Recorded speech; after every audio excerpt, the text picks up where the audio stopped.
Bom dia e bem-vindos à teleconferência da WEG sobre os resultados do segundo trimestre de 2025. I would like to highlight that simultaneous translation is available on the platform on the interpretation button via the globe icon at the bottom of the screen. Informamos que estamos transmitindo esta teleconferência e, após a sua conclusão, o áudio estará disponível em nosso website de RI. Durante a apresentação da companhia, todos os participantes estarão com o microfone desabilitado e, em seguida, daremos início à sessão de perguntas e respostas. Para fazer perguntas, clique no ícone Levantar a mão na parte inferior da tela para entrar na fila. Ao ser anunciado, uma solicitação para ativar seu microfone aparecerá na tela e, então, você deve ativar o seu microfone para fazer perguntas. Caso tenha mais de uma pergunta, orientamos que sejam feitas de uma única vez. Caso não tenhamos tempo de responder todas as perguntas ao vivo, fique à vontade para enviar a sua pergunta para o nosso e-mail, ri@veg.net, que responderemos após o encerramento da nossa teleconferência. Ressaltamos que quaisquer previsões contidas neste documento ou eventuais declarações que possam ser feitas durante a teleconferência acerca de eventos futuros, as perspectivas dos negócios, as projeções e metas operacionais e financeiras e ao potencial de crescimento futuro da WEG, constituem-se em meras crenças e expectativas da administração da WEG, baseadas nas informações atualmente disponíveis. Estas declarações envolvem riscos e incertezas e, portanto, dependem de circunstâncias que podem ou não ocorrer. Investidores devem compreender que condições econômicas gerais, da indústria e outros fatores operacionais podem afetar o desempenho futuro da WEG e conduzir a resultados que diferem materialmente daqueles expressos em tais considerações futuras. Conosco hoje em Jaraguá do Sul estão André Luiz Rodrigues, diretor superintendente administrativo financeiro, André Meneghetti Salgueiro, diretor de finanças e relações com investidores, e Felipe Escopel Hoffmann, gerente de relações com investidores. Por favor, senhor André Rodrigues, pode prosseguir. Bom dia a todos, é um prazer estar com vocês mais uma vez para a teleconferência dos resultados da WEG. Começo com os destaques do trimestre no slide 3, onde a receita operacional líquida cresceu 10,1% em comparação com o segundo trimestre de 2024. No Brasil, destacamos positivamente o volume de negócios de geração solar e a continuidade de entrega de projetos de transmissão e distribuição, apesar do menor crescimento em virtude principalmente da redução importante da receita do negócio de geração eólica. No mercado externo, observamos outro trimestre de crescimento dos negócios de geração, transmissão e distribuição de energia, especialmente na América do Norte, em conjunto com uma atividade industrial saudável, com evolução nas vendas de equipamento de ciclo curto nas principais regiões de atuação. Nosso resultado operacional, medido através do EBITDA, atingiu 2,3 bilhões de reais, apresentando um crescimento de 6,5% em relação ao segundo trimestre de 2024. Já a margem EBITDA encerrou o trimestre em 22,1%, mantendo-se em um nível bastante saudável. Ao longo da apresentação, o André Salgueiro dará mais detalhes sobre estes pontos. Já o ROIC, um dos nossos principais indicadores financeiros, manteve-se em um patamar elevado de 32,9%, como podemos ver em mais detalhes no próximo slide. O crescimento da receita e as margens operacionais no período contribuíram para a manutenção do ROIC em nível elevado, apesar de redução no trimestre quando comparado com o mesmo período do ano anterior. Além do crescimento do capital investido devido aos investimentos em ativos fixos e aquisições no período, é importante lembrar que o ROIC do segundo trimestre de 2024 foi positivamente impactado pelo reconhecimento de incentivos fiscais não recorrentes. Passo agora a palavra para o André Salgueiro continuar. Obrigado, André. Bom dia a todos. No slide 5, eu apresento a evolução da receita das nossas áreas de negócio. No Brasil, observamos demanda positiva para motores elétricos de baixa tensão, pulverizada nos diversos segmentos de atuação. Nos equipamentos seriados de automação, observamos oscilação na demanda, principalmente em virtude do alto nível de estoques de clientes importantes. Para equipamentos de ciclo longo, como motores elétricos de média tensão e painéis de automação, tivemos acomodação das entregas de projetos, em um cenário mais restritivo para novos investimentos de grande porte. Em GTD, apesar da redução na receita de projetos eólicos em 2025, observamos continuidade do alto volume de entregas de projetos de geração solar centralizada, que, aliado ao bom desempenho no negócio de TID, contribuíram positivamente para o trimestre. Importante destacar que, excluindo o negócio de geração eólica, todos os negócios relevantes cresceram a taxas de 2 dígitos nesse trimestre. Na área de motores comerciais e appliance, observamos manutenção das vendas com relação ao mesmo período do ano anterior, com bons resultados em segmentos importantes como fabricantes de ar-condicionado e motobombas, porém com queda de receita no negócio de lavadoras. Já em tintas e vernizes, a demanda continuou saudável, com destaque para os segmentos de água e saneamento e implementos agrícolas. No mercado externo, observamos uma melhora na atividade industrial nas principais regiões de atuação, com bom desempenho para equipamentos de ciclo curto, como motores elétricos e produtos seriados de automação. Nos equipamentos de ciclo longo, continuamos com uma boa demanda nos segmentos de óleo e gás e água e saneamento, mas o atual cenário político e econômico global vem trazendo impacto no processo decisório de novos investimentos.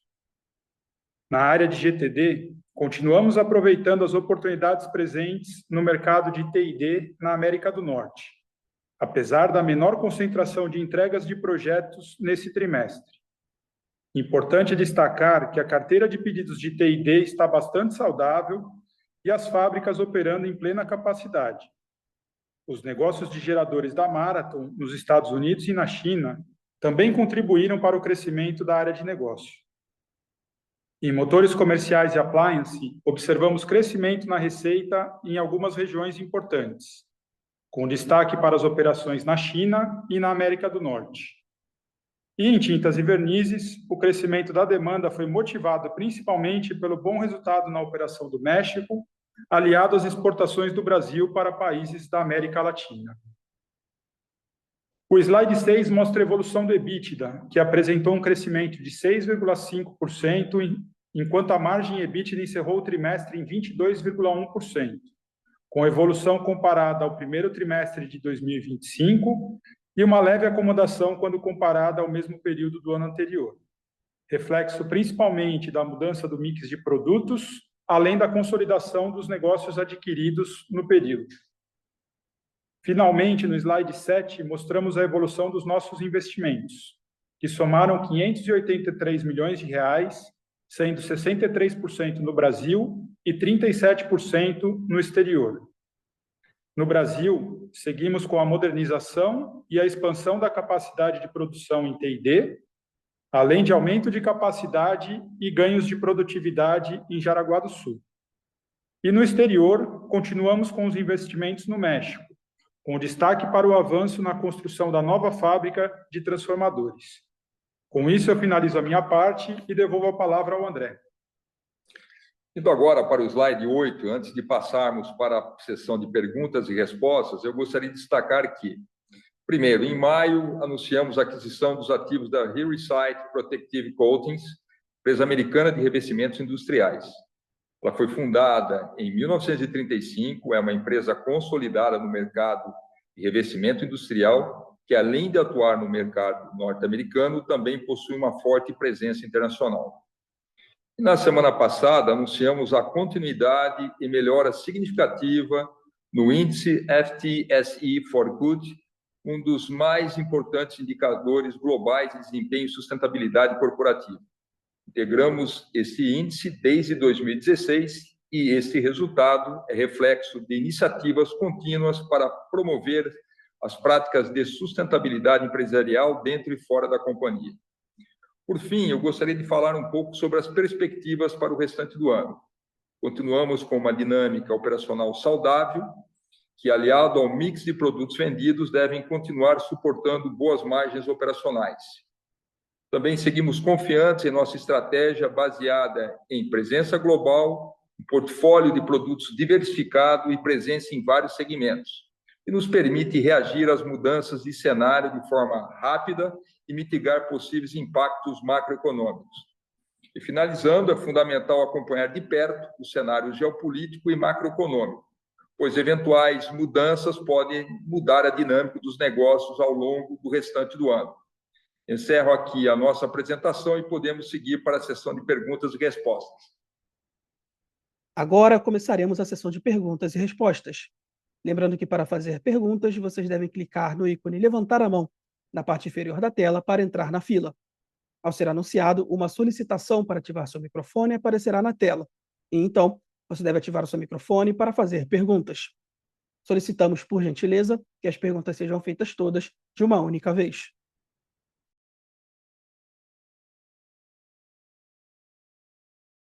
Dando início, a nossa primeira pergunta vem do Rogério Araújo, Bank of America. Rogério, habilitaremos seu áudio para que você possa prosseguir. Pode prosseguir, por favor. Oi, pessoal. Bom dia, obrigado pela oportunidade. Tenho duas aqui da minha parte. A primeira, eu gostaria de explorar um pouquinho mais o mercado de GTD lá fora. A gente entende que boa parte desse segmento vem de T&D e a gente está vendo um nível de receita em dólar orgânica. Primeiro, aí uns low teens aí por cento menor do que foi no quarto tri de 24 e subindo agora 2% ano contra ano só no segundo tri. Isso tem sido menor do que a gente tem visto em outras empresas globais no segmento de eletrificação. Contudo, quando a gente pega o lucro de T&D em Norte América, ele continua subindo, então mostra que pode estar havendo ainda algum aumento de preço incremental nas entregas. Isso nos leva a concluir que a gente pode estar vendo queda de volume, né, versus o quarto tri, e também menos crescimento do que peers globais. Faz sentido essa análise? Pode ser talvez uma questão de mix, pode ser uma questão do G, né, e expectativa para os próximos trimestres. Essa é a primeira pergunta. E a segunda é com relação a crescimento de receita. O eólico ele caiu bem lá no segundo semestre de 24, né, ao longo do terceiro e quarto tri, agora zerou. Como é que está essa base de comparação, tanto no terceiro quanto quarto tri? E somado com essa expectativa de solar centralizada caindo aí no segundo semestre, né, a gente pode ver ainda mais fraqueza de crescimento de GTD Brasil nos próximos 2 tris, ou a base de comparação já está mais ajustada? Como é que vocês veem isso? E se eu puder mais um ponto de crescimento de receita, vocês falam no release de menos demanda de produtos de ciclo longo em industrials, tanto no Brasil quanto lá fora. Só que a gente não viu uma fraqueza de receita no segmento de industrials em nenhuma das regiões. Isso pode ser um indicador antecipado de menor crescimento nessa divisão, alguns trimestres à frente, ou não necessariamente? É isso. Muito obrigado. Oi, Rogério, bom dia, é o Salgueiro aqui, obrigado pelas perguntas. Vou começar falando um pouco de GTD aqui, mercado externo, né, que foi a primeira parte da pergunta. Acho que o primeiro ponto é importante mencionar que a gente tem aqui, GTD mercado externo, uma exposição predominante de T&D, mas a gente tem também o negócio de geração, né? Então, grandes números, a gente está falando mais ou menos aí em torno de uns 65% é o negócio de T&D e 35% é o negócio de geração. Quando a gente vê a performance nos últimos trimestres, principalmente, estou falando aqui primeiro e segundo trimestre desse ano, a gente está vendo uma performance ainda bastante saudável no negócio de T&D, como a gente vem reportando já há algum tempo, né?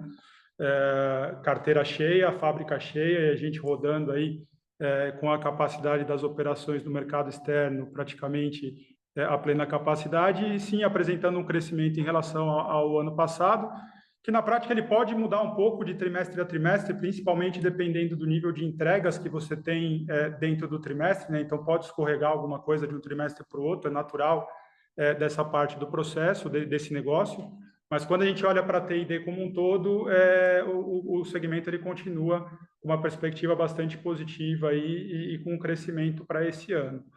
O que tem acontecido e está interferindo, né, nessa performance quando a gente olha para o consolidado é basicamente a parte de geração, né? Que ela já teve um trimestre um pouco mais fraco no primeiro TRI e a gente viu essa dinâmica agora também no segundo trimestre. E aí a gente tem algumas operações aqui, principalmente em Índia, a parte da nossa joint venture de turbinas a vapor na Europa e também exportações de Brasil, que está rodando com um nível um pouco abaixo do ano anterior, e aí quando a gente olha para o nível consolidado, esse crescimento ele desacelerou, mas eu diria que é basicamente por conta da parte de geração e algum deslocamento de entregas de T&D, mas que o T&D ele deveria, com o passar dos meses, passar dos trimestres, ele deveria compensar, tá bom?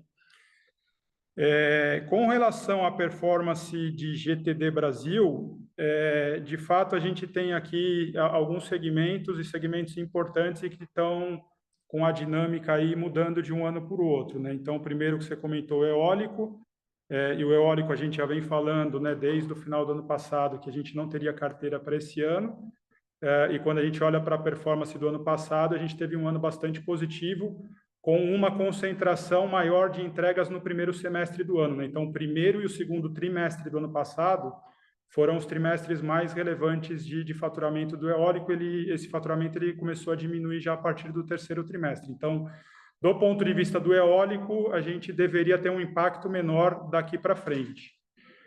Só acho que é importante comentar aqui que a gente tem o solar, e aí o solar ele voltou com uma relevância mais forte na parte de geração centralizada a partir do quarto trimestre do ano passado.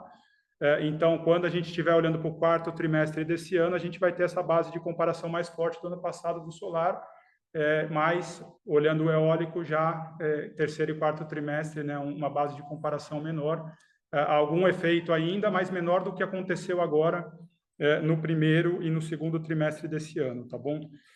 E, por fim, acho que a pergunta de ciclo longo internacional, ou ciclo longo geral em equipamentos eletroeletrônicos industriais, a gente tem percebido alguma oscilação na parte de receita, mas eu diria que o impacto mais relevante, ou a sinalização que a gente colocou ali no release, ligado também à parte de entrada de pedidos, né? E acho que essas questões de tarifas e discussões aí geopolíticas têm impactado um pouco o processo decisório desses novos projetos, e a gente tem visto um pouco essa desaceleração, mas de forma geral a gente não tem, a parte de ciclo curto ela continua bastante positiva, né? Até se a gente olha equipamentos eletroeletrônicos industriais, mercado externo, o segundo trimestre do ano, a gente viu uma melhora significativa em relação ao primeiro trimestre do ano, né? Então, mais concentrado nesse processo decisório de projetos de ciclo longo, e aqui a gente vai precisar acompanhar aí a evolução e as definições a partir dos próximos meses.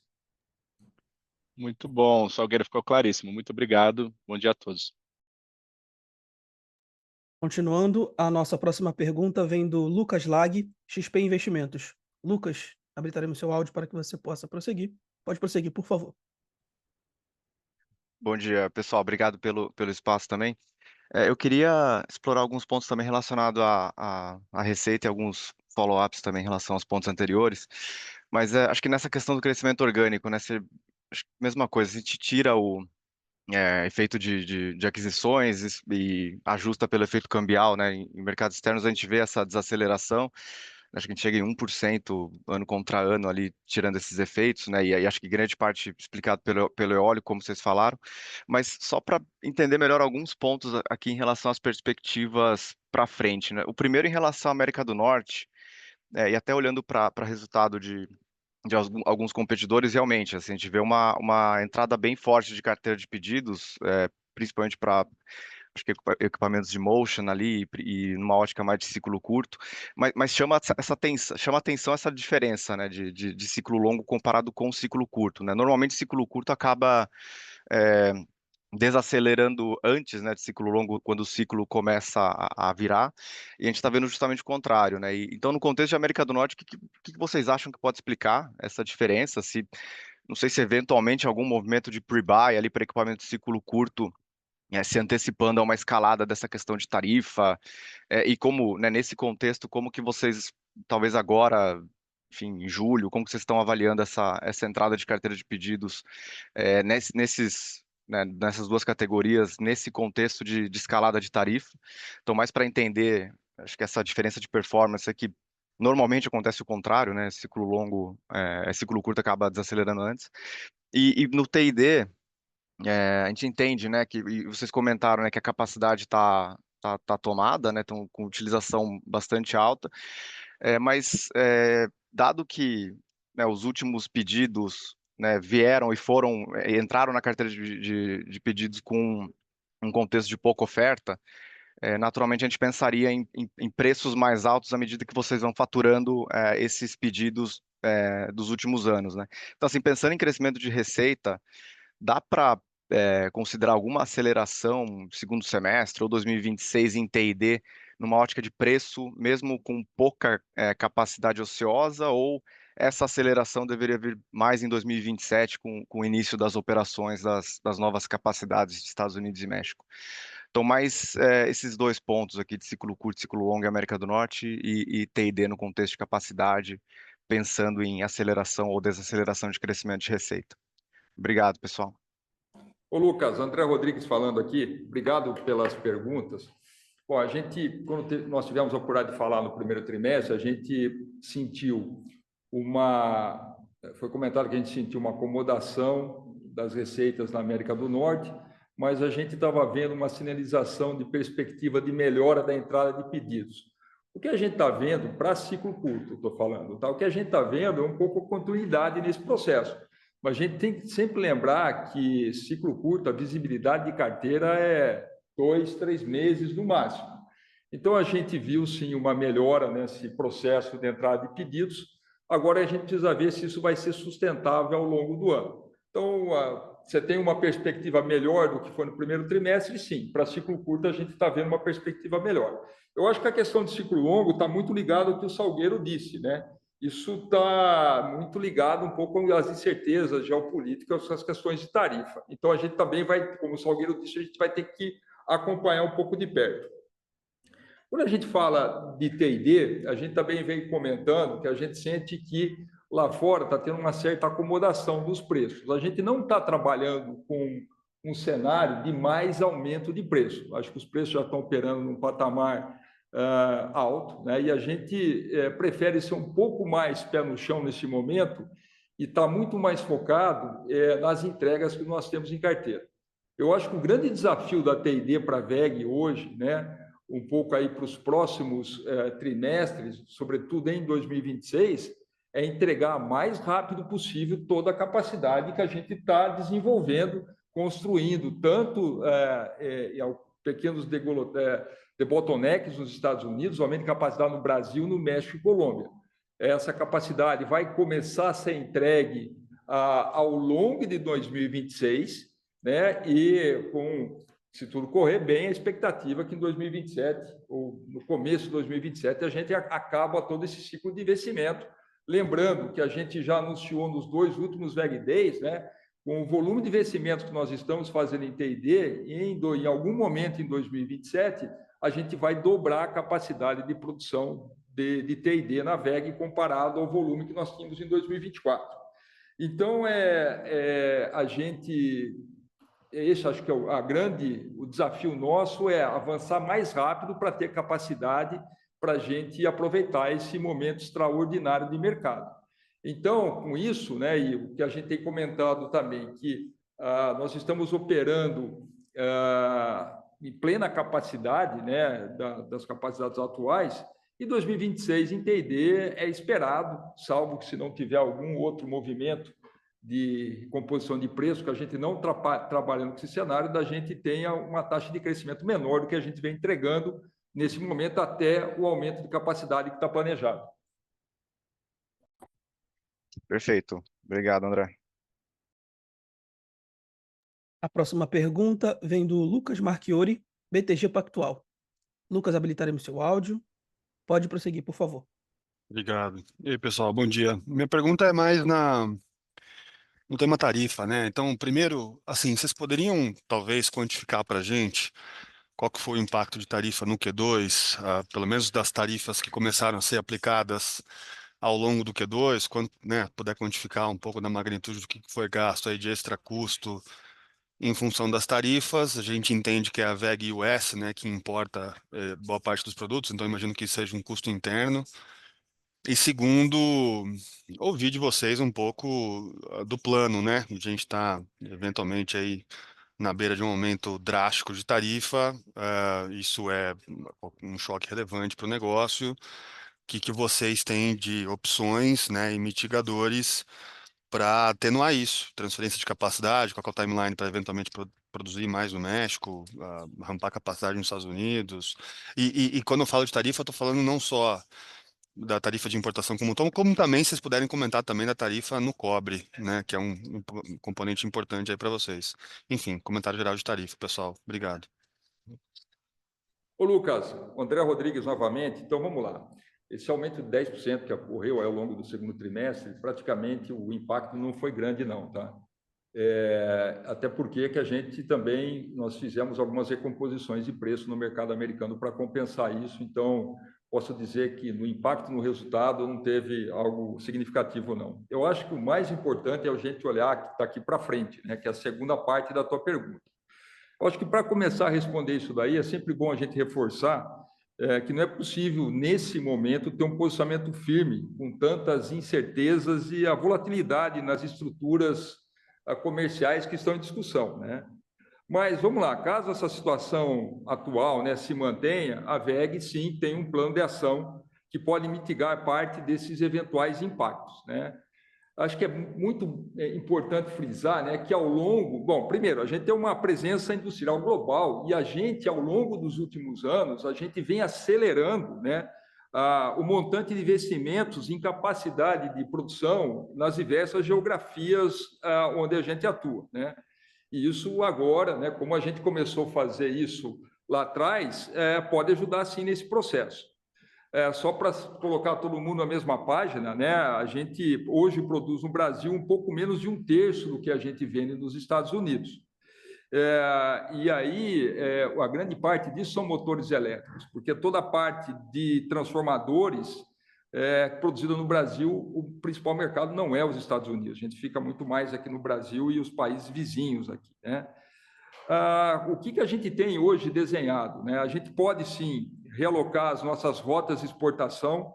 Um pequeno exemplo, a gente pode usar o Brasil para atender a demanda local no México e Índia, né? E usar a produção desses países para atender o mercado americano, né? É uma execução que pode demorar alguns meses, né? E após a efetivação de toda essa mudança, nós temos a expectativa que a gente pode, sim, mitigar a maior parte desses impactos. Acho que é importante mencionar também, né, que esse cenário também depende do nível da tarifa nos demais países, né? Estamos considerando hoje, nesse cenário, que o Brasil está sofrendo esse maior impacto de tarifa, depois a gente vai ter que avaliar isso, e hoje é difícil estimar no momento, caso ocorram outros movimentos, né? Adicionalmente, a gente sempre, sim, vai continuar monitorando as condições de mercado, né? E já como foi feito da primeira vez, avaliar a estratégia comercial e precificação dos nossos produtos. Mas vale lembrar também que o mercado local americano depende de importação de tantos produtos acabados quanto de suprimentos que a gente já está observando aumento de preço no mercado. Acho que é importante, né, ressaltar que a WEG, né, já no primeiro governo Trump, ela já tinha um plano de ação caso a discussão naquele momento era a tarifa com o México. A gente desenhou um plano muito bem estruturado. A gente também tinha, em poucos meses, a gente conseguiria mitigar caso tivesse alguma coisa mais acentuada no México, alguns anos atrás. E, ao longo desse tempo, a gente hoje está numa situação bem melhor de footprint industrial para ter essa flexibilidade de realocar as cadeias de exportação. E a questão do cobre, eu acho que ainda não tem nada concreto sobre esse aumento, até onde nós sabemos aqui. Fechado. Obrigado, André. Bom dia, pessoal. A próxima pergunta vem de Jens Spies, Morgan Stanley. Jens, habilitaremos seu áudio para que você possa prosseguir. Pode prosseguir. Yes, hello. Thank you for taking my question. So I would just delving into the previous questions about the lower growth of GTD and TND in particular in the external markets, more specifically in North America. You mentioned that you don't foresee any relevant price increases for TND, which means that, as you already mentioned, capacity growth will be key for revenue growth going forward. So I was just trying to figure out how capacity, the progression of capacity increases will evolve in the North American region for TND. Is it 15%? Is it 10%? How will it happen in, I don't know, for the rest of this year, 2026, 2027? So very interesting to understand that. Obviously, I know there are a lot of uncertainties, but any guidance would be much appreciated. Thank you. Jens, obrigado pela pergunta. Eu vou manter aqui a resposta em português para a gente continuar com a tradução simultânea. Com relação a TID América do Norte, né? Só o comentário com relação à precificação dos produtos. Na verdade, aqui, quando a gente fala em TID, a grande maioria aqui, principalmente América do Norte, são produtos de ciclo mais longo, e a precificação ela acaba sendo projeto a projeto, né? Então, acho que o comentário do André Rodrigues, quando a gente fala que a gente está vendo hoje um platô de preços, né? Eu diria que o preço ele está meio que estabilizado num patamar alto já há algum tempo, mas quando a gente olha para a carteira que a gente está performando hoje, tem transformadores que estão sendo entregues hoje que eles foram vendidos há 1 ano, 8 meses atrás, né? Então, com o passar do tempo, a gente tem sim alguma evolução e algum efeito de preço que ele ainda está acontecendo, mas à medida que a gente está vendo esse platô de preço já há algum tempo, esse efeito preço ele tende a ser um pouco menos relevante daqui para frente, tá? Então tem sim alguma coisa para acontecer, mas menos relevante do que aconteceu nos últimos anos. Com relação à capacidade de produção, a gente, na verdade, o número que a gente divulgou para a TID, considerando todos os investimentos, inclusive os que estão sendo feitos aqui no Brasil, que a gente pretende dobrar a capacidade de TID para atender todas as geografias que a gente tem exposição, baseado na capacidade que a gente tinha ali no final de 23, início de 24, comparado à capacidade que a gente vai ter a partir do primeiro trimestre ali de 2027. Parte dessa capacidade do primeiro anúncio, ela já veio sendo adicionada, principalmente aqui no Brasil, e alguma coisa que a gente vem fazendo no México. E agora o próximo salto mais importante vai acontecer ao longo do ano que vem, mais concentrado no final de 2026. Então, por isso que o André Rodrigues comentou há pouco que a expectativa para o ano de 2026, do ponto de vista de novos volumes, é um pouco menor do que a gente viu adicionando nos últimos anos. A gente vai ter um novo grande salto agora de capacidade a partir do final do ano que vem, início de 2027, quando a gente deveria ver esse segmento voltar a acelerar crescimento por conta dessa nova capacidade, né? A capacidade que a gente tem hoje, ela está sendo utilizada em plena capacidade, as fábricas estão cheias, a carteira está cheia aí com uma boa visibilidade para alguns anos.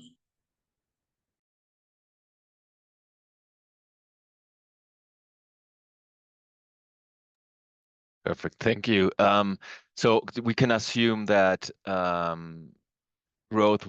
capacity growth will again accelerate in 2027 relative to 2026. Is that correct? Just to be clear. Thank you. Sim, sim, está correto. Perfect. Appreciate it. Thank you. Dando continuidade, a nossa próxima pergunta vem do Jonathan Coutras, JP Morgan. Jonathan, habilitaremos seu áudio. Pode prosseguir, por favor. Bom dia, André Rodrigues, Salgueiro. Sim, tenho só uma pergunta do meu lado. Se pudessem dar um update acerca da capacidade ociosa atual, né, nos ativos da Marathon, Champ e Rotor, se continua naquela casa dos 50% na época da aquisição, agora após o segundo TRI, e também se vocês estão vendo aquele gap, né, da margem EBITDA desses ativos para consolidada, fechando nos últimos TRIs, né, se essa margem já está indo para casa de 2 dígitos. Obrigado, pessoal. Ô, Jonathan, André Rodrigues aqui, né, para pegar essa pergunta da Marathon. Olha, a gente tem que separar o negócio da Marathon em dois negócios, né? O negócio de alternador, gerador, e o negócio de motores de baixa tensão.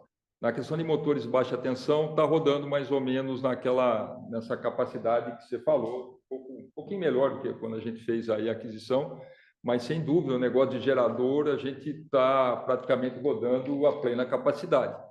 Até nós temos aí previsto para o final de setembro o primeiro investimento para aumentar a nossa capacidade de produção de geradores na América do Norte e já planejado um novo ciclo de investimentos dado a demanda e a entrada de pedidos desse produto. E tudo ligado a essa questão da inteligência artificial generativa, a construção de data centers que precisa ter uma redundância plena e isso é feito com grupos geradores. Então, se de um lado a gente está ainda avançando do ponto de vista para trabalhar, para aumentar a entrada de pedidos no negócio de motor elétrico de baixa tensão, no negócio de geradores, quanto mais capacidade a gente também colocar no curto prazo, melhor ainda, tanto que, como eu disse, a expectativa final de setembro a gente já entra com um novo patamar de capacidade e em 2026 planejado novos investimentos para continuar crescendo nesse negócio de geradores na América do Norte.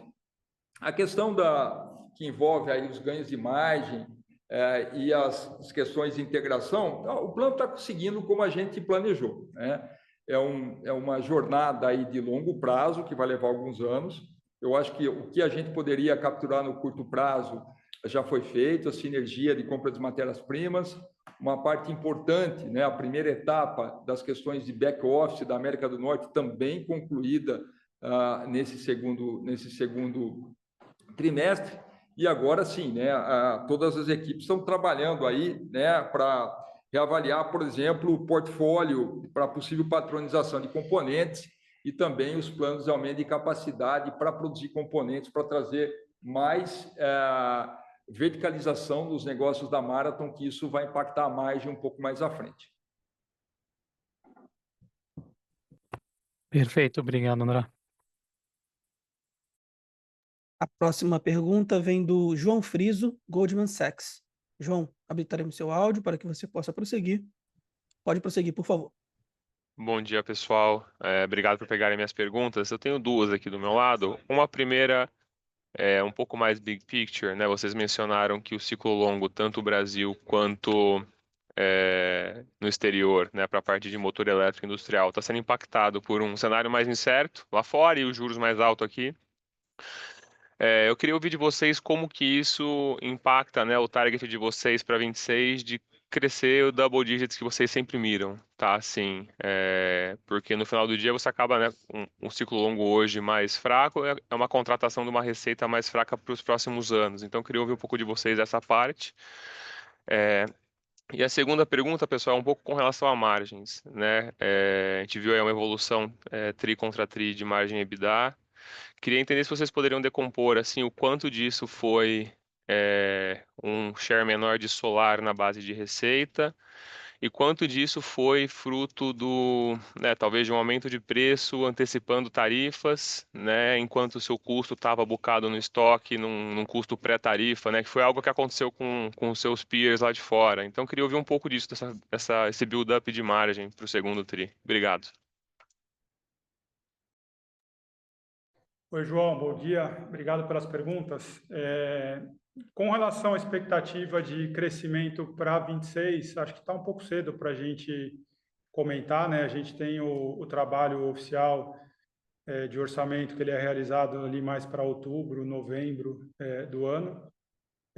E a gente tem ainda muita coisa que pode mudar, né? Só lembrando essa parte de quando a gente fala ciclo longo industrial, o lead time ele não é tão longo assim, né? A gente está olhando eventualmente uma entrada de pedidos que pode acontecer hoje ou nos próximos meses, ela já interferiria ou geraria receita ao longo do ano que vem, né? Então vai depender muito da dinâmica de entrada de pedidos daqui para frente. Aí obviamente isso está ligado tanto ao cenário Brasil quanto lá fora a motivos distintos, mas que podem mudar aí ao longo do ano.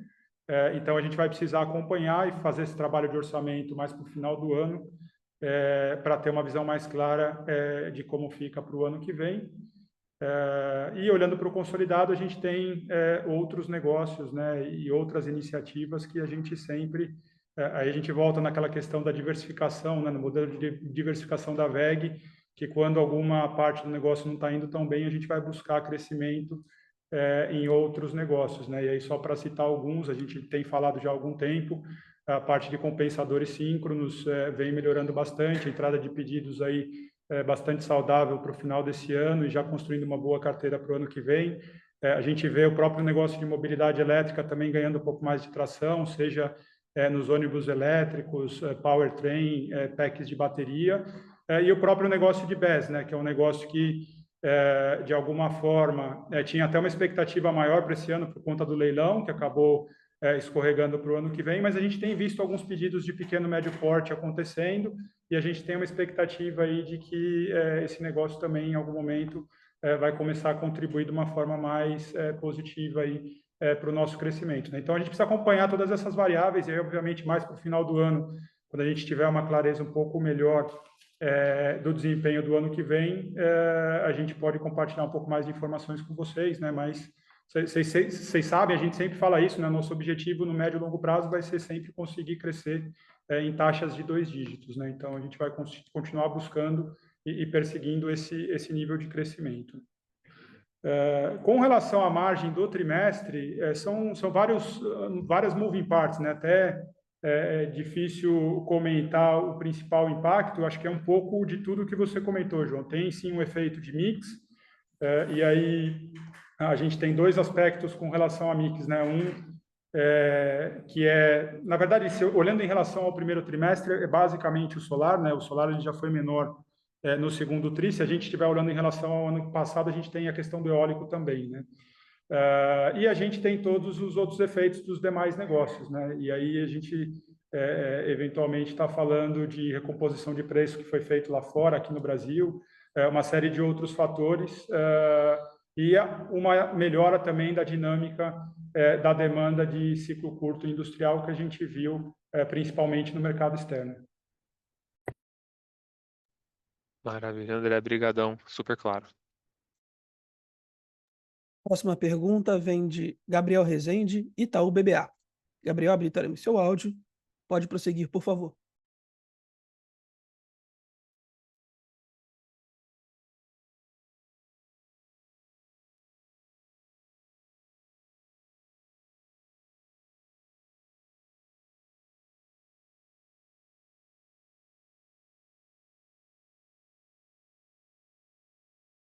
Oi, pessoal. Desculpa, consegue me ouvir agora? Sim, Gabriel, pode prosseguir, por favor.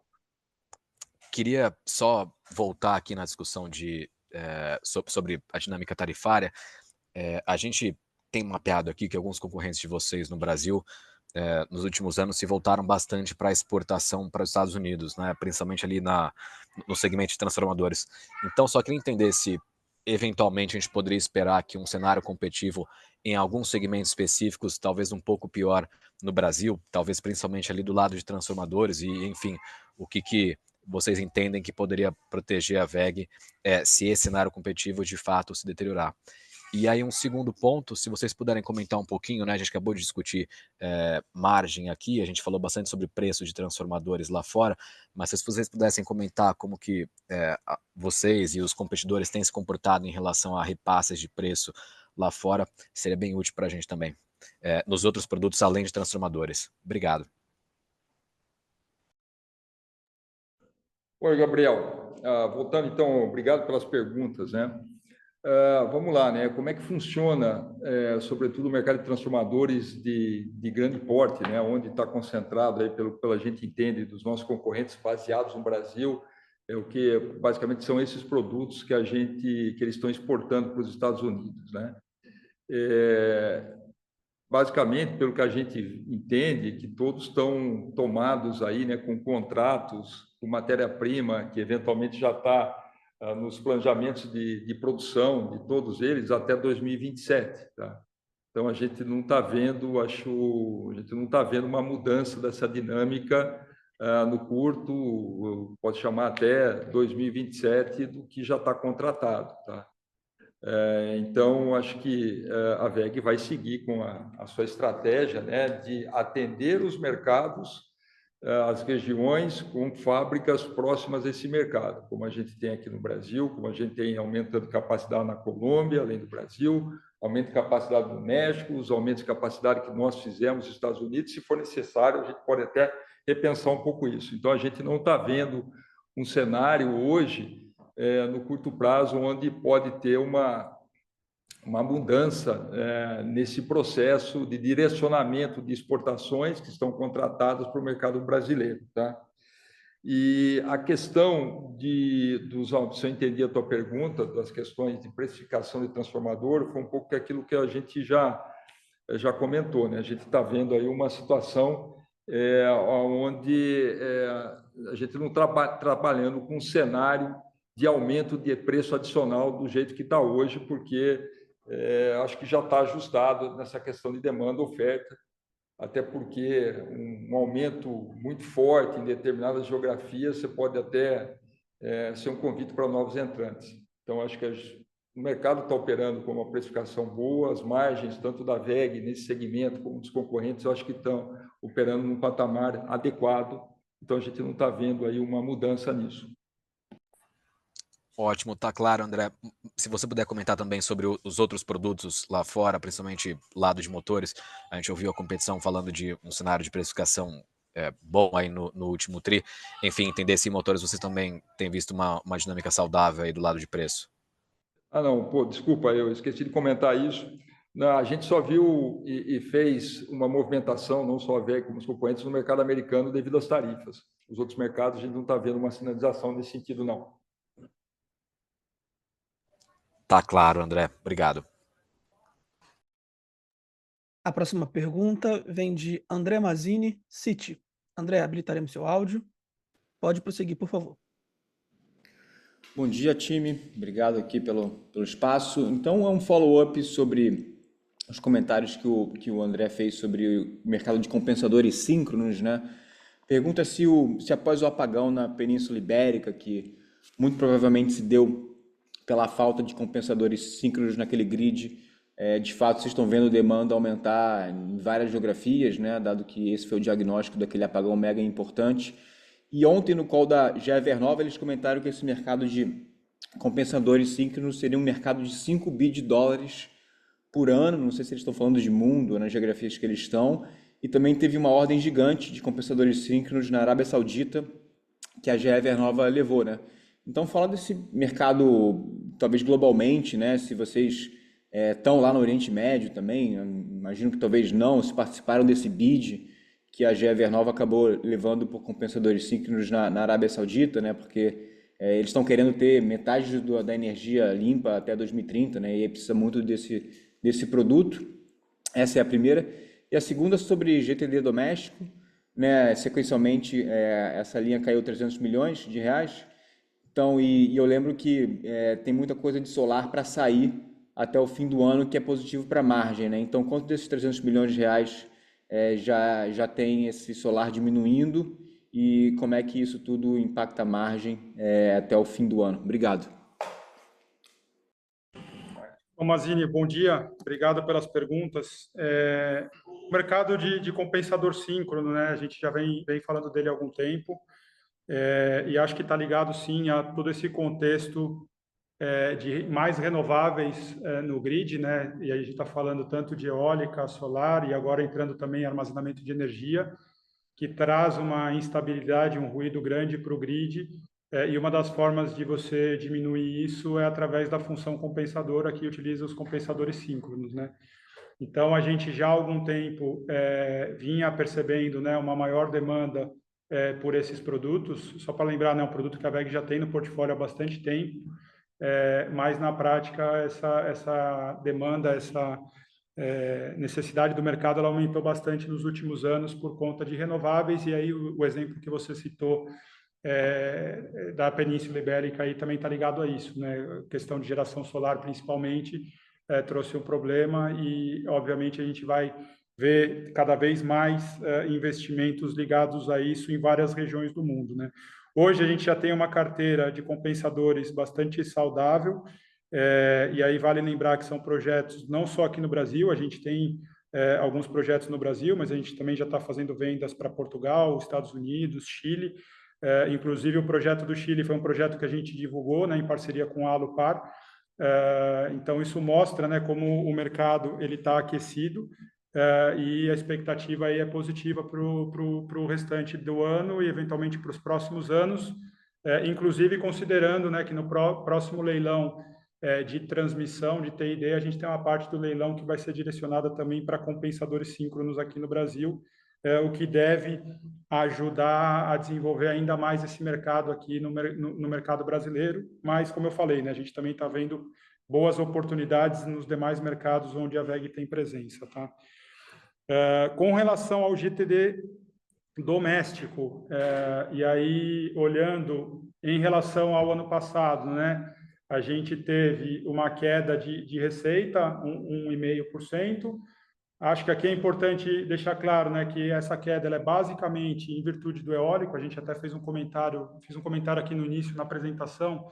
Se a gente exclui o eólico da base de comparação, o GTD Brasil teria crescido mais de 20%. Então, a gente teve, de fato, uma concentração grande de eólico no segundo trimestre do ano passado e uma receita muito menor esse ano, porque o que a gente tem esse ano é basicamente a receita de operação e manutenção, né? A gente não tem novas máquinas sendo vendidas, tá? Com relação à performance do primeiro trimestre, aí o efeito maior foi em relação ao solar, porque a gente teve uma maior concentração de fazendas, né, de geração centralizada de solar no primeiro trimestre, ainda com um desempenho relativamente bom no segundo tri, mas já abaixo do nível do primeiro trimestre.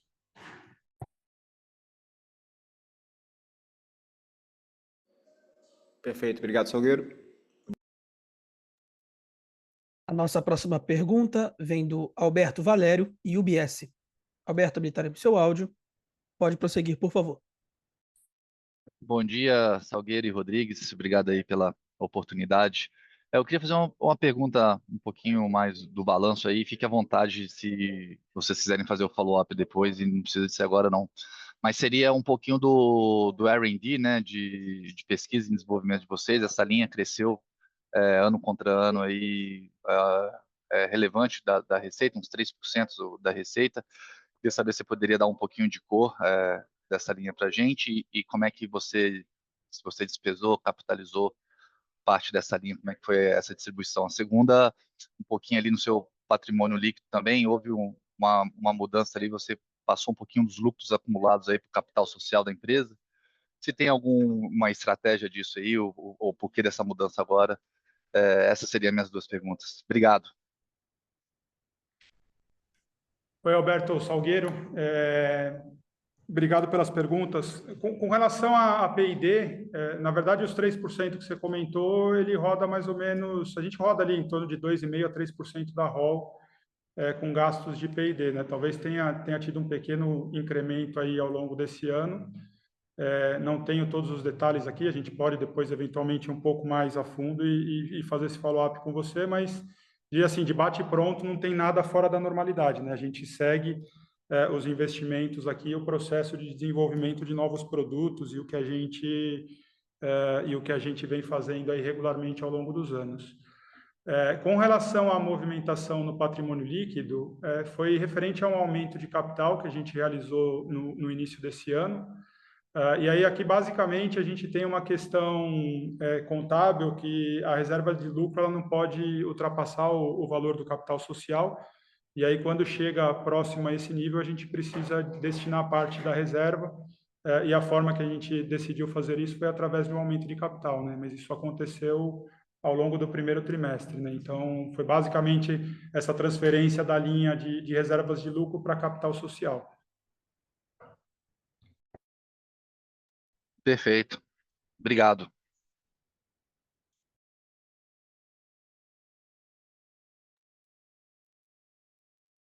Encerramos, nesse momento, a sessão de perguntas e respostas.